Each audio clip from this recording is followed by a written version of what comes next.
네, 이번 시간에는 세포막을 통한 물질의 이동 방식에 대해서 한번 배워보겠습니다. 세포막을 경계로 해서 물질의 출입이 있잖아요. 그래서 세포막을 경계로 물질이 들어오기도 하고 나가기도 하는데 그러한 방식의 종류에는 여러 가지가 있어요. 그 중에서 이번 시간에는 두 가지 종류의 원리를 한번 배워보도록 하겠습니다. 자, 그 두 가지가 뭐냐면 세포막을 통한 물질의 이동 방식에서 두 가지 뭘 배울 거냐면 자, 확산과 삼투를 배워볼 거예요. 확산과 삼투. 여러분들 지금 확산과 삼투라는 이 용어를 처음 들은 사람은 없을 거예요.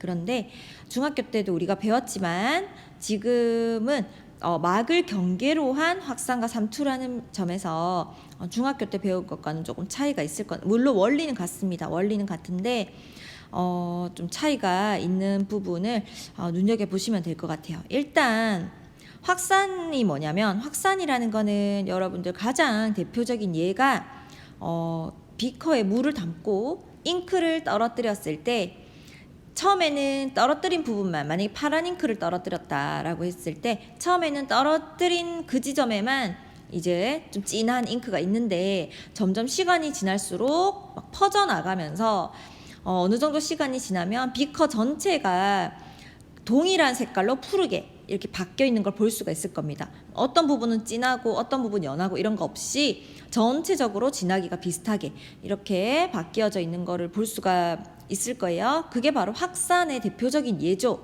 그래서 확산을 설명을 하면 물질을 이루는 분자가 움직이는 건데, 즉 이동하는 건데, 여기서 중요한 건 농도가 높은 곳에서 낮은 쪽으로, 즉 잉크를 떨어뜨렸을 때는 잉크가 많이 몰려있는 부분이 농도가 진하고 멀리 있는 물이 있는 부분이 농도가 낮잖아요. 그래서 잉크가 옆으로 퍼져나가게 되는 겁니다. 그쵸? 그런 걸 확산이라고 하는데요. 지금 그러면은 그림을 그리면 만약에 이렇게 세모라는 입자가 있고, 세모라는 입자가 있는데 위치별로 농도가 달라. 즉 위쪽에는 세모 입자가 5개가 있고 밑에는 2개가 있어. 이럴 때는 당연히 확산에 의해서, 즉 농도의 불균형이 발생했기 때문에 확산에 의해서 이 방향으로 이렇게 이동을 하겠죠. 이게 확산이라고 했죠. 그런데 만약에 막이 이렇게 있어. 이게 막이에요.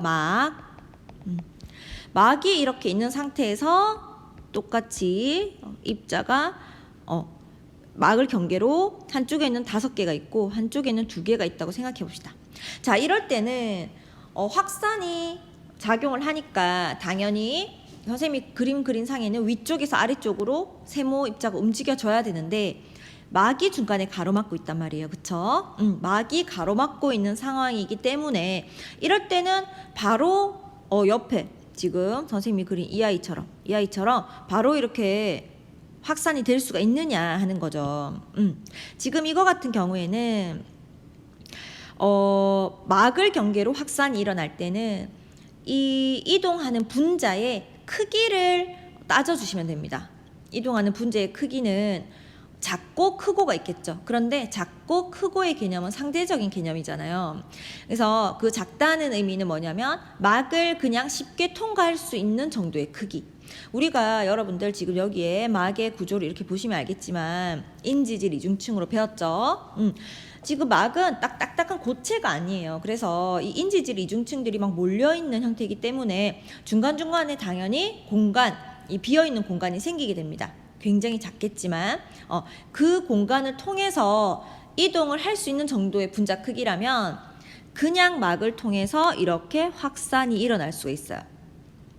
대표적으로 이러한 입자에는 어떤 게 있냐면 산소나 이산화탄소와 같이 기체 분자들이 이렇게 크기가 작은 입자들입니다. 그래서 우리 교과서에 제시된 거는 산소나 이산화탄소 같은 아이들은 이런 식으로 그냥 막을 통과할 수 있다. 즉 막을 인지질 이중층을 통해서 바로 확산이 이루어질 수 있다. 그런데 만약에 막을 경계로 이렇게 농도 차이가 발생했는데 지금 선생님이 그리는 건 네모 입자죠. 이 네모난 입자는 좀 크기가 크고요. 막을 경계로 농도의 차이가 이렇게 생겨 있다 생각해보자. 이렇게 크기가 큰 입자의 대표적인 예는 포도당, 우리 교과서에 제시된 것들 중에는 포도당이나 아미노산이 되겠습니다. 그러면 이렇게 입자가 큰 아이들은 막을 그냥 통과할 수가 없어요. 막을 그냥은 통과 못하고, 그러면 얘들은 하지만 농도 불균형이 있기 때문에 확산이 일어나기는 해야 되잖아요. 이럴 때 무엇을 이용하냐면 우리가 지난 시간에 막의 주성분으로 인지질과 단백질이 있다고 배웠잖아요. 맞죠? 그래서 지금 밑에 그림을 보시면 이런데 선생님이 지금 체크하는 이런 곳, 이런데 다 단백질이 이렇게 박혀 있습니다. 혹은 단백질이 이렇게 관통하고 있는 형태입니다. 맞죠? 이런 식으로 관통하고 있는 단백질의 기능은 굉장히 다양한데요. 그 중에서 입자들을 통과시켜주는 역할을 하는 단백질들이 있어요. 통로 단백질이라고도 이야기하는데요. 자, 그러한 단백질의 도움을 받아서 이 아이들은 확산이 가능하게 돼요. 즉, 정리를 해볼게요. 세포막을 통한 확산은 이 확산되려고 하는 입자의 크기를 먼저 따져줘야 됩니다. 어떤 방식으로 확산이 될지를 판단하기 위해서는 입자의 크기를 따져줬을 때 O2, CO2처럼 분자의 크기가 굉장히 작은 아이들은 그냥 인지질 이중층을 통과해서 확산이 일어날 수 있고요. 포도당이나 아미노산처럼 분자 크기가 큰 아이들은 막을 관통하고 있는 단백질을 통해서만 확산이 일어날 수 있다. 이렇게 정리를 해볼 수가 있겠네요. 또는 막에서 단백질을 통해서 확산이 일어나는 아이들 중에 큰 입자들도 그렇게 하지만 혹은 전하를 띠고 있는 입자, 전하라는 건 뭐 플러스 마이너스 이온들 있죠. 이런 이온들도 막을 쉽게 통과할 수가 없어요. 그래서 이렇게 전하를 띠고 있는 입자들도 단백질을 통해서 확산이 이루어진다 하는 것까지 참고로 알아주시면 좋겠습니다. 그래서 확산은 이게 다예요. 위에 보시면 크기가 작은 아이들은 인지질 이중층을 통해서 확산이 일어난다. 대표적으로 산소나 이산화탄소 같이 크기가 작은 입자들이다. 반면에 단백질을 통한 확산은 뭐냐면 이온과 같이 전하를 띠는 물질 혹은 포도당, 아미노산 이런 것들이 있다는 얘기입니다. 이렇게 확산의 방식이 두 가지가 있다라는 걸 기억을 해주시면 되겠습니다. 그 다음에 이 그림은 뭐냐면 확산이 일어나는, 아까 우리가 확산의 두 가지 방식을 배웠으니까 지금 여기에 제시된 각각의 상황에서는 어떠한 방식으로 확산이 일어날까 한번 생각해 보자는 얘기예요. 지금 제일 첫 그림은 잉크의 확산이죠. 잉크의 확산.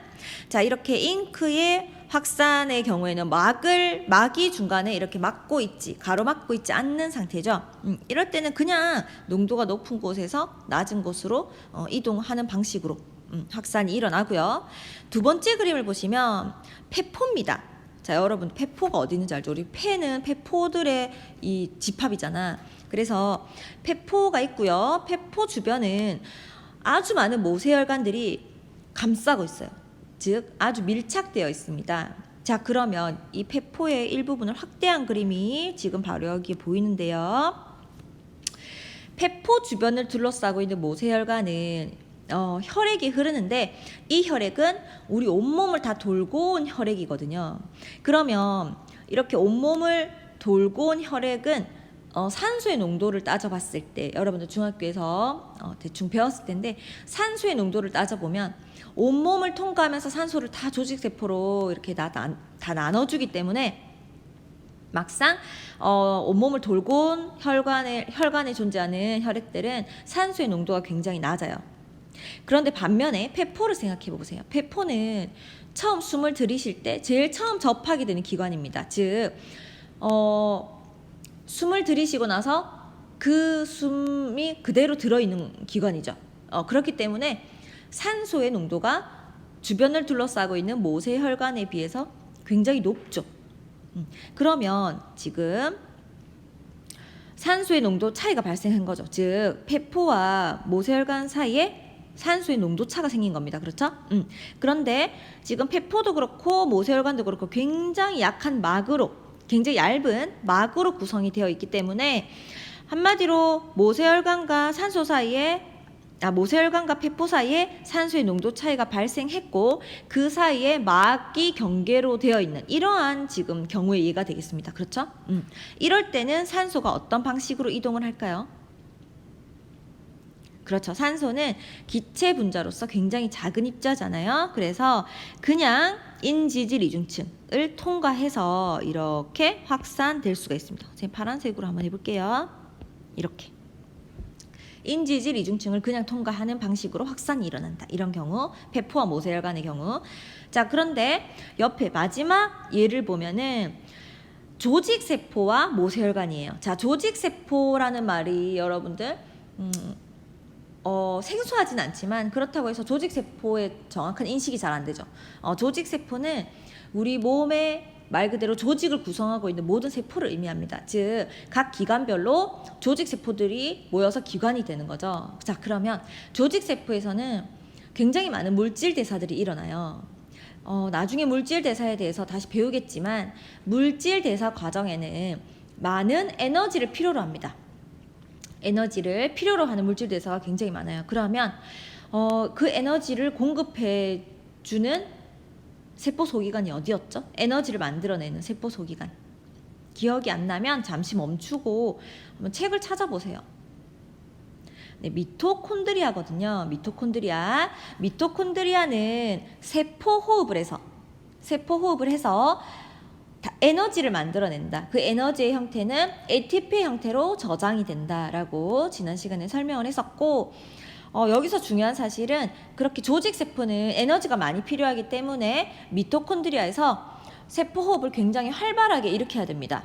그러면 세포호흡을 활발히 일으킨다고 지금 얘기를 했죠. 그러면 세포호흡이라는 것도 여러분들이 뭔지를 알아야 되는데 중학교 때 이미 배웠다고 하더라고요. 세포호흡을 배웠지만 잘 기억이 안 나는 친구들을 위해서 선생님이 간단히 설명을 해볼게요. 일단 세포호흡은 우리가 숨쉬는 그 호흡과는 구분돼야 됩니다. 세포호흡은 숨쉬는 호흡이랑은 완전히 별개의 에너지를 만들어내는 물질 대사라고 생각해 주시면 돼요. 그리고 그 과정은 굉장히 복잡합니다. 하지만 우리는 고등학교 1학년과 2학년까지는 세포호흡의 반응물과 생성물의 종류만 기억하고 있으면 돼요. 세포호흡이라는 건 일단 에너지를 만들어내는 과정인데 에너지를 만들기 위해서는 연료가 있어야 되잖아. 원료. 그 원료가 되는 것이 바로 포도당이에요. 세포호흡은 포도당과 함께 산소가 있을 때만 일어날 수 있어요. 그래서 포도당과 산소 둘이 만나서 중간에 엄청나게 복잡한 굉장히 많은 단계의 과정을 거친 다음에 최종적으로 CO2와 물이 만들어져요. 자, 이 식은 굉장히 간단하지만 여러분들이 좀 기억을 하고 있으면 앞으로도 수업을 하는 데 있어서 좀 편할 거예요. 수업을 들을 때. 그러면 일단 세포호흡은 이러한 반응식이라는 거 설명했고요. 즉 여기서 세포호흡에는 포도당이 있어야 가능합니다. 포도당. 그렇다면 선생님이 아까 조직세포에서는 세포호흡이 활발하게 일어나서 에너지를 만들어낸다고 했었죠. 그러면 조직세포에서는 포도당의 농도가 점점 낮아질 수밖에 없죠. 세포호흡이 일어나야 되니까. 맞습니까? 그래서 조직세포는 즉 포도당의 농도가 낮고요.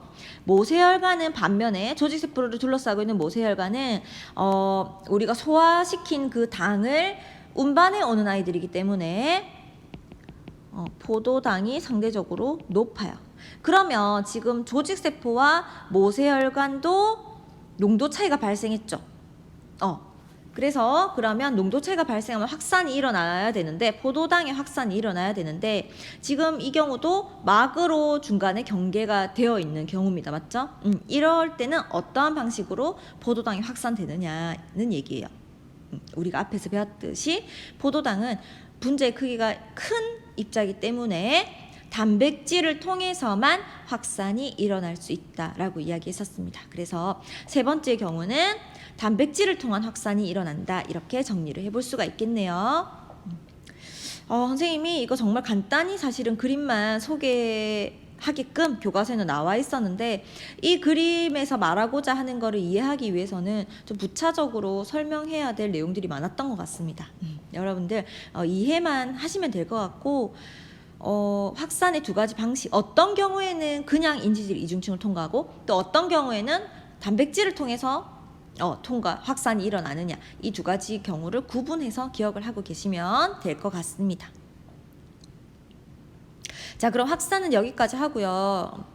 지금 이 그래프는 뭐냐면 선생님이 이야기했는지 모르겠지만 선생님 지금 시험 문제를 다 냈거든요. 시험 문제를 다 내놓은 상태예요. 그렇기 때문에 선생님이 수업하는 거 잘 들어야 되겠죠.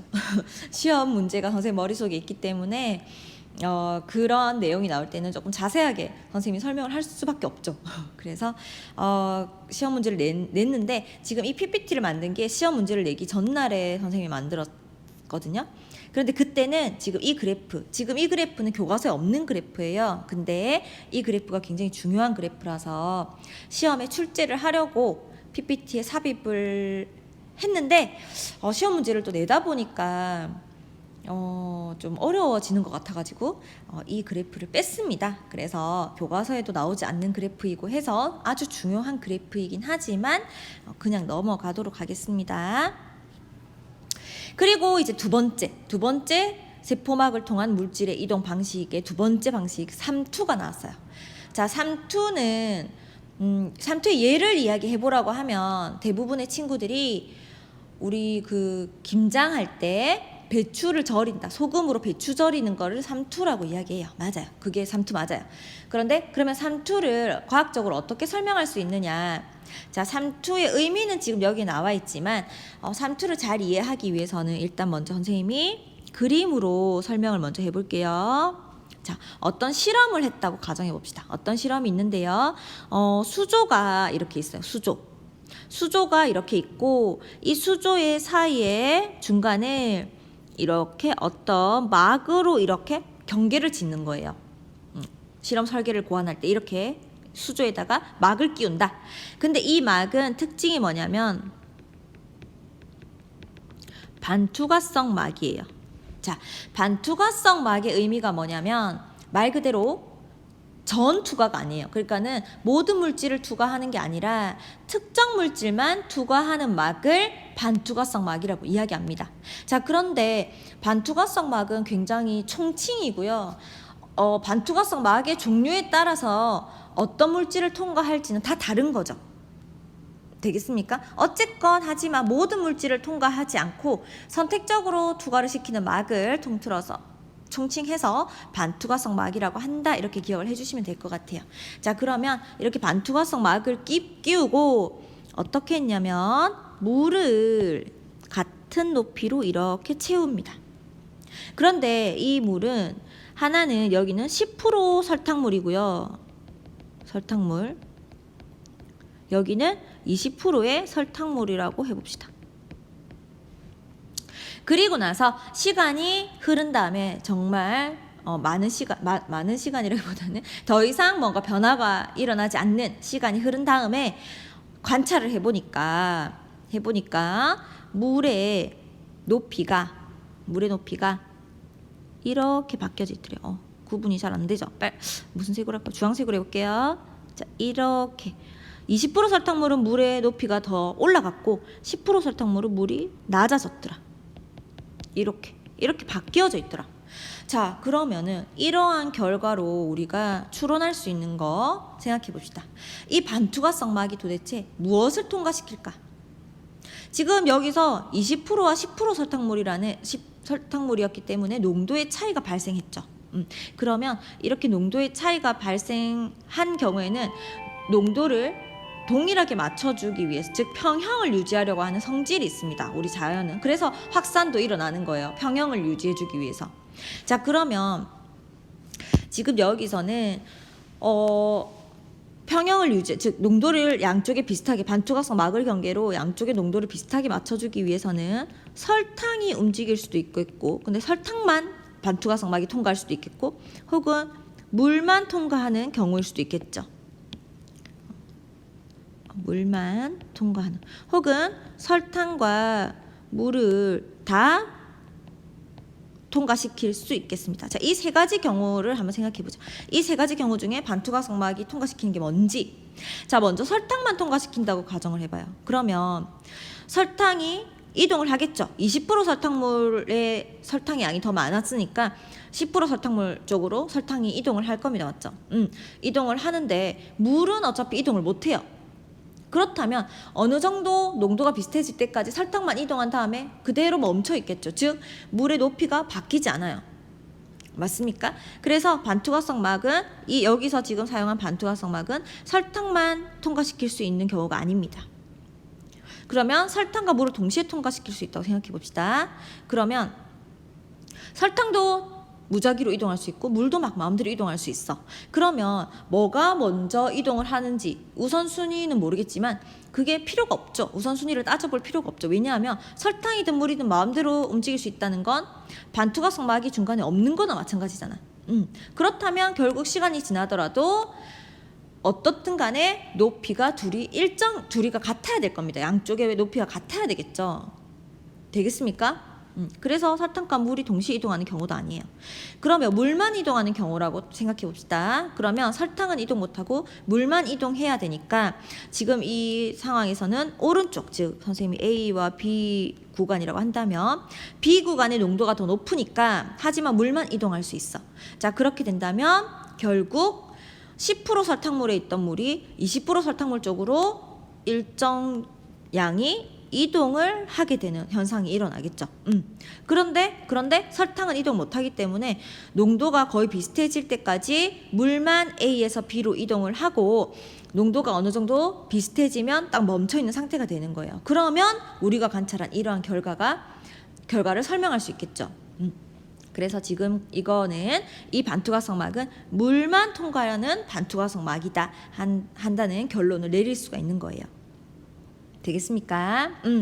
자, 그러면 지금 이러한 상황처럼 반투과성 막을 경계로 물만 이동할 수 있는 상황에서 삼투 현상이 일어나게 돼요. 즉, 삼투라는 건 반투과성 막을 경계로 물이 이동하는 현상을 이야기합니다. 물이 이동하는 현상.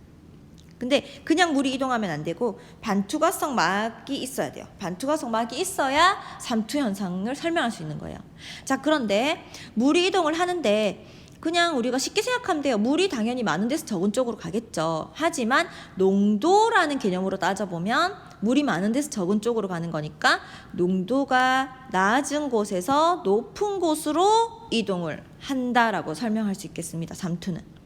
맞습니까? 그래서 삼투의 정의는 농도가 낮은 곳에서 높은 곳으로 물이 이동하는 현상이다. 이렇게 정리를 해볼 수가 있겠습니다. 그러면 세포에서의 삼투인데, 자, 지금 이거를 설명하기 위해서는 우리가 지난 시간에 배웠던 실험을 한번 다시 떠올려 보겠습니다. 자, 지난 시간에 배웠던 실험을 한번 떠올려 보면 달걀 노른자를 물에 넣었죠. 달걀 노른자를 물에 넣었는데 하나는 증류수였고요. 하나는 10% 설탕물이었고 하나는 20% 설탕물이었어요. 그쵸? 여기에 동일한 양만큼 넣고 달걀 노른자를 이렇게 넣은 거예요. 달걀 노른자는 사실 동물 세포를 대표하는 실험 재료였죠. 동물 세포는 세포벽이었고 세포막이 있습니다. 맞습니까? 자, 이렇게 넣었을 때 시간이 지난 다음에 어떻게 변화되었었죠? 증류수에 넣은 거는 크기가 커졌고요. 맞죠? 그 다음에 10%에 넣은 거는 조금 작아졌고 20% 넣은 건 더 작아지더라. 맞습니까? 그래서 지난 시간에 근데 왜 이런 결과가 나오는지는 설명을 했어요. 그런데 선생님이 삼투라는 용어를 쓰지만 않았을 뿐 지난 시간에 이 결과를 설명하면서 선생님이 했던 내용이 다 삼투 현상이었어요. 그러니까 지금 이 실험 결과를 설명할 수 있는 원리가 바로 삼투현상이라는 거예요. 그래서 여러분들은 지금 삼투현상을 다 이해하고 있는 상황이거든요. 하지만 삼투라는 용어만 뒤늦게 지금 나온 겁니다. 되겠습니까? 자, 그러면 다시 정리를 해보면 증류수에 넣었을 때는 물이 더 들어가서 더 커진 경우죠. 그쵸? 달걀 노른자가. 그리고 10%에 넣었을 때는 물이 어느 정도 빠져나와서 달걀 노른자가 작아졌고 20%일 때는 더 많이 물이 빠져나와서 작아졌어요. 더 작아졌어요. 그쵸? 지금 삼투 현상이라는 게 있기 때문에 물만 이동할 수 있기 때문에 증류수에 넣었을 때는 달걀 노른자보다 한마디로 증류수가 더 농도가 낮은 거라는 의미겠죠. 그러니까 물이 더 들어갔죠. 그래서 증류수는 달걀 노른자 내부보다 더 농도가 낮은 액체였고요. 10%나 20% 같은 경우는 더 농도가 높은 액체인데 그 정도가 20%가 더 높다는 얘기죠. 농도가. 그래서 더 많은 물이 빠져나오게 된다. 그래서 이런 결과가 나왔고 지금 이렇게 물이 들어가고 나오고 하는 이 현상이 바로 삼투 현상이라는 얘기입니다. 되겠습니까? 자, 그러면 지난 시간에 우리가 했던 이 결과로 봤을 때 농도를 비교를 해보면 달걀 노른자의 농도가 있으면 달걀 노른자 속에 안에 내부 농도가 있으면 달걀 노른자는 증류수보다는 농도가 높은 거 맞죠? 증류수보다는 높고 10% 설탕물보다는 낮고 10%는 또 20%보다 낮고 이렇게 정리를 해볼 수가 있겠습니다. 맞습니까? 이렇게 정리를 해볼 수가 있는데 그러면 지금 여기서 증류수 있죠? 증류수 아니요 이거부터 설명할게요. 지금 우리 교과서에서는 이러한 경우로 설명을 했는데 여러분들이 문제집이나 이런 걸 풀어보면 조금 다른 상황 설정이 돼 있어요. 어떻게 돼 있냐면 자, 똑같이 이렇게 다른 건 변하지 않아요. 똑같고 이런 똑같은 상황에 똑같은 양만큼 넣었는데 이 넣은 게 뭐냐면 하나는 생리식염수를 넣었어요. 생리식염수라고 하는 건 우리 몸속에 있는 이 체액과 거의 동일한 농도의 액체라고 생각해 주시면 돼요. 생리식염수, 그 다음에 증류수, 그 다음에 뭐 20% 설탕물 이런 식으로 해놓고 이렇게 적혈구를 넣어 놓습니다. 그러고 나서 시간이 지난 다음에 결과를 보니까 생리식염수는 변함이 없더라. 변함이 없고 증류수에 넣은 거는 더 커졌고 20% 넣은 거는 더 작아졌고 이렇게 되어 있는 경우도 있어요. 원리는 똑같아요. 하지만 지금 설정이 조금 다를 뿐.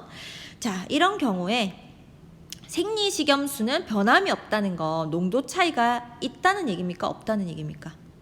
그렇죠. 생리식염수는 달걀 노른자와 농도 차이가 없다는 얘기예요. 즉 농도 차이가 없기 때문에 외관상 물의 출입이 없었다. 그래서 크기에 변화가 없다. 하지만 이때 여러분들이 주의해야 될 건 실제 물의 출입, 물 분자의 출입이 아예 없는 건 아니고요. 물 분자들은 항상 끊임없이 움직이고 있어요. 하지만 들어가는 물과 나오는 물의 양이 같기 때문에 외관상 변화하지 않는 걸로 보일 뿐입니다. 어쨌건 크기가 변하지 않았고 증류수는 물이 들어가면서 크기가 커졌고 20%에 넣은 거는 물이 빠져나오면서 크기가 작아졌다. 이런 원리는 같습니다. 그리고 이런 원리는 다 삼투 현상의 원리고요. 그런데 지금 이런 상황에서 이러한 용어가 나와요. 뭐냐면 생리식염수 같은 경우는 이 우리가 실험하고자 하는 대상과 농도가 같은 액체죠. 농도가 같다. 이러한 농도가 같은 액체를 뭐라고 일컫냐면 등장액이라고 이야기해요. 등장액. 즉 생리식염수는 달걀 노른자의 등장액이 되는 거죠. 이해될까요? 이 개념. 그러면 증류수처럼 우리가 실험하고자 하는 대상보다 더 농도가 낮은 아이를 뭐라고 이야기하냐면 저장액이라고 이야기합니다. 저장액. 그리고 그러면 20% 즉 우리의 실험 대상보다 더 농도가 높은 이러한 액체를 고장액이라고 이야기하는 거예요. 고장액. 그래서 이러한 용어가 나오면은 이런 의미구나라고 이해를 해주시면 되고, 그래서 이 실험 결과로는 이제 달걀 노른자 증류수가 달걀 노른자보다 더 농도가 낮고 20%는 더 높다 하는 결론이 나오는 거는 마찬가지고요. 하지만 어떤 경우인지를 보고서 이제 문제를 푸는데 다양하게 적용을 해주시면 되겠습니다. 자, 그러면 지금 선생님이 이렇게 그려놓은 김에 설명을 조금만 더 하면, 자, 저장액, 등장액, 고장액에 이제는 적혈구를 넣었다고 한번 생각해 봅시다. 적혈구, 지금 여기는 적혈구를 넣은 상황인데, 지금 자, 정상 적혈구는 이런 크기예요. 자, 그러면은 지금 크기의 적혈구는 동물 세포죠, 일단. 자, 그러면 정상 적혈구의 크기를 유지하고 있다는 것은 지금 첫 번째 그림은 어떤 액체에 넣은 상태입니까? 그렇죠. 이거는 미안합니다. 등장액에 넣었을 때 정상 적혈구의 크기를 유지하고 있게 되겠죠. 이거는 첫 번째 그림은 한마디로 등장액에 넣었을 때의 결과라고 생각해 주셔도 무방하겠습니다. 그리고 두 번째 그림은 이제 쭈그러들었단 말이에요. 즉 물이 너무 많이 빠져나왔다는 얘기죠. 그래서 이거는 고장액에 넣었을 때의 결과가 되겠습니다. 맞습니까?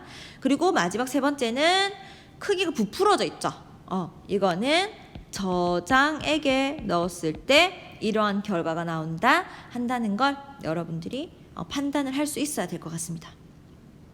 자, 그래서 동물세포 같은 경우는 세포벽이 없잖아요. 세포벽. 그래서 저장액에 이렇게 넣었을 때 지금 이거 같은 저장액은 적혈구 농도와 바깥 저장액의 농도 차이가 뭐 어느 정도 차이 나면 이 정도로 부풀어 오르는데, 만약에 너무 많은 차이가 나는 저장액에 넣었잖아요. 만약에 어떤 우리가 실험하고자 하는 대상이 굉장히 고농도의 물질인데, 고농도의 동물세포인데 그 고농도의 동물세포를 증류수에 넣었다. 너무 농도 차이가 많이 날 때는 어떨 때는 터지기도 합니다. 너무 많이 물이 들어와가지고. 동물세포는 세포벽이 없기 때문에 그런 거죠. 자, 그러면 말이 나온 김에 식물세포의 결과도 한번 복습을 하고 넘어갈게요. 자, 식물세포를 그럼 등장액에 넣으면 어떤 모습일까? 자, 식물세포는 동물세포와 어떤 차이가 있어요? 세포벽이 있죠. 그래서 다시 그려볼게요. 식물세포는 만약에 이런 모습이다. 원래 이런 모습이다. 그러면 안에 있는 세포막이 이렇게 되어 있는 이게 정상적인 형태라고 한다면, 고장액에 넣으면 자, 세포벽부터 먼저 그릴게요. 그 다음에 저장액에 넣은 것도 세포벽은 거의 변화가 없지만 너무 큰 저장액에 넣으면, 너무 농도 차이가 많은 저장액에 넣으면 약간 부풀어 오르는 형태가 됩니다. 이런 식으로. 이해되겠죠? 그러면 안에 막은 어떻게 될까요? 저장액에 넣었을 때 안에 막도 이렇게 부풀어 오르면서 딱 달라붙어 있겠죠, 세포벽에. 그런데 고장액에 넣은 경우에는 물이 빠져나가긴 하는데, 즉 쭈그러들어야 되는데 세포벽은 단단한 물질이기 때문에 쭈그러들지가 않아. 그렇기 때문에 어떻게 된다고 했었죠? 그렇죠. 결국 이런 식으로 안에 세포막만 쭈그러드는 이러한 현상을 뭐라고 했습니까? 그렇죠. 원형질 분리라고 했었습니다. 그래서 여러분들이 실험 결과들을 보고서 뭐 문제는 어떤 식으로 뭐 문제집을 보면 어떤 식으로 나오는지 아주 다양하게 나옵니다. 뭐 결과를 보고서 어떤 액체에 넣었는지를 맞추라고 하는 게 나오기도 하고, 혹은 어떤 액체에 넣었을 때 결과를 맞추라고도 하고, 뭐 자유자재로 물어보는 거는 다양하기 때문에 여러분들이 이 실험 자체를 전체적으로 완벽하게 이해를 하고 있어야 다양한 문제들을 풀 수 있을 것 같습니다. 설명이 너무 길었는데요. 지금 이 영상은 적혈구, 방금 우리가 봤던 이 실험 적혈구를 직접 관찰하는 실험에 대한 영상인데, 우리가 지금은 영상까지는 시청하지 않고 그냥 넘어가도록 하겠습니다. 혹시 영상이 너무 궁금한 친구들은 선생님한테 개인적으로 이야기를 해주세요. 그럼 영상을 선생님이 보내줄 테니까 이거는 그냥 넘어가겠습니다. 그래서 마무리를 해보면, 물질의 종류에 따라서 투과성이 달라지는 세포막의 특성, 그렇죠? 선택적 투과성. 지금 주황색은 지금 정답인데 같이 나와 있어가지고 여러분들이 문제를 풀 기회를 뺏어가 버리네요. 주황색이 없어야 되는데 PPT로 이제 전환하다 보니까 이렇게 됐어요. 그래서 여러분들이 맞춰보세요. 그 다음에 생명체의 구조적 기능적 단위는 그렇죠. 세포이다. 그 다음에 세포 내 핵, 미토콘드리아, 리보솜, 소포체 등의 세포 소기관이 상호작용해서 생명활동이 일어난다. 세 번째, 세포막은 뭐가 있어서 물질 출입을 조절합니까? 그렇죠. 선택적 투과성이 있어서. 그 다음에 세포막의 주성분은 인지질과 단백질이다. 산소는 인지질 이중층을 통한 확산으로 이동하고 물은 삼투에 의해서 이동한다. 자, 그 다음에 이거는 뭐냐면 이제 그냥 활용이에요. 활용. 우리가 배운 내용을. 자, 뭐냐면 근육세포는 포도당과 산소를 공급받아서 필요한 에너지를 얻고, 이거 세포호흡 과정 얘기하고 있는 거죠. 지금 세포호흡. 선생님이 아까 세포호흡에 포도당과 산소가 필요하다고 했잖아. 그리고 에너지를 만들어내는 과정이라고 했죠. 그래서 에너지를 얻고 그 과정에서 생성된 뭐가 생성된다고 했었죠. 선생님이 아까 이산화탄소와 물이 생성된다고 했었잖아. 근데 여기서는 이산화탄소만 언급한 겁니다. 이산화탄소를 세포 밖으로 내보낸다. 이때 이동 방식. 자, 이 문제에서 적용을 해놓긴 하지만 그다음 문제에서 물어본 핵심은 이거죠. 포도당과 산소와 이산화탄소 어떻게 확산되느냐 물어본 거죠. 그래서 포도당은 단백질을 통해서, 세포막의 단백질을 통해서 확산되고, 산소와 이산화탄소는 인지질 이중층을 통해서 바로 확산된다. 이게 핵심이죠. 만약에 이런 서술형 문제가 나온다면 지금 선생님이 줄근 내용이 들어가야 채점 기준에 부합해서 온전한 점수를 다 받아갈 수가 있겠죠. 그래서 서술형 문제는 아마 6문제가 될 것 같고요. 총 객관식은 15문제가 될 것 같아요. 이번 1차 고사에는. 그 중에서 선생님이 객관식 8문제와 서술형 2문제를 출제를 했습니다. 그렇고요. 자, 지금 세포에서 단백질. 자, 일단 전화가 오고 있어서 일단은 마무리하겠습니다. 자, 이제 끝이거든요. 여러분들, 선생님이 엄청 짧게 수업을 하고 싶었는데 어떻게 하다 보니까 너무너무 길어져서 선생님 목도 너무 아프고 여러분에게 미안한 마음도 있습니다. 서둘러서 수업을 마무리하도록 하겠습니다. 여러분 수고 많았습니다.